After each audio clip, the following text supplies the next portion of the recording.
We are welcoming back Steve Gritzen to the Blue Couches with Erie Record Riot.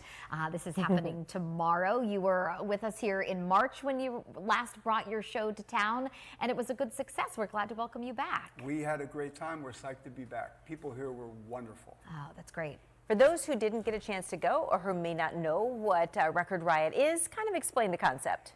It is really like 20 different record stores in one room. We have vendors coming in from Indiana, from Harrisburg, Pennsylvania, from Meadville, vendors from all over the place. We don't know what they're bringing. I don't know what they're bringing. Very exciting. But that's kind of the fun part about it. It's like going to a thrift store or an antique store. You just don't know what you're going to find. I've been going to record shows for 30 years. I'm excited. Yeah.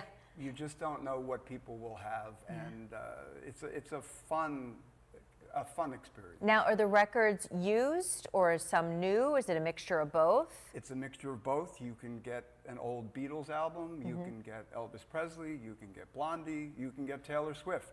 It ranges from new to old. Okay. And we talked about this last time you were here, but this love of the record and the record machine, this seems to kind of be coming back. Absolutely. I think people like the album cover. They like the crackling of the vinyl. Yes. Some of the records really do sound better than streaming. And I also think it's a kickback against technology. I think people are saying this is fun, this is old. You can share it with your parents. You see a lot of fathers and sons and mothers and daughters there. Yeah, it's awesome. I love how people are really integrating kind of Art Deco turntables into their decor at home now, and those record collections are building, which makes me regret getting rid of all of that stuff. Because you know, well, we have a lot of people at the show who got rid of their record collections, and now they're buying them again. Wow. And you said you expect to be busy this weekend because these are great gifts for the record lover in your life.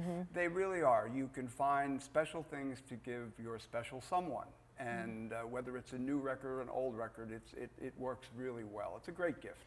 And what's the pricing? I saw one of the pictures of a gentleman with, looked like dozens and dozens of records. What's some of the pricing? I'm sure they vary. They vary. There are records for $1. There are records for $100. It depends on how rare they are, what the condition is, whether it's a first pressing.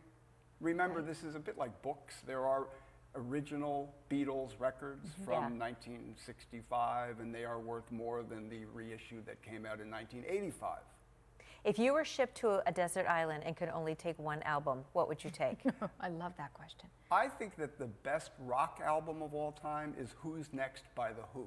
Okay, there you go. That's a solid answer. I just think that record, it has beautiful parts, it has political parts, it's a very rebellious rock record. I would take that. I would shoot it into outer space if we wanted to send it to aliens elsewhere. There you go. I love that. Again, be a part of this happening tomorrow.